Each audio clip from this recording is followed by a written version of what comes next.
জান্নাতি পোশাক আল্লাহ তাআলা দিয়েছে। পয়গম্বর আদম আলাইহিস সালাম এবং হাওয়া আলাইহিস সালাম দুজনের শরীরের মধ্যে জান্নাতি পোশাক আল্লাহ তাআলা দিয়েছে। কিন্তু পয়গম্বর আদম এবং হাওয়া যখন গাছটির কাছে গিয়েছে,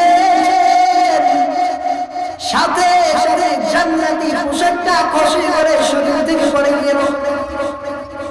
জান্নাতি পোশাক শরীর থেকে খসে খসে পড়ে গেল।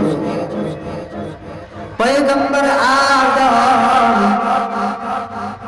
এবং হাওয়া আলাইহিস সালামের জান্নাতি পোশাক শরীর থেকে পড়ে গেল। এখন কি দ্বারা শরীর রাখবেন? সরাসরি আল্লাহ রাব্বুল আলামিনের পক্ষ থেকে নূরের বড় কারিশমা পয়গম্বর আদম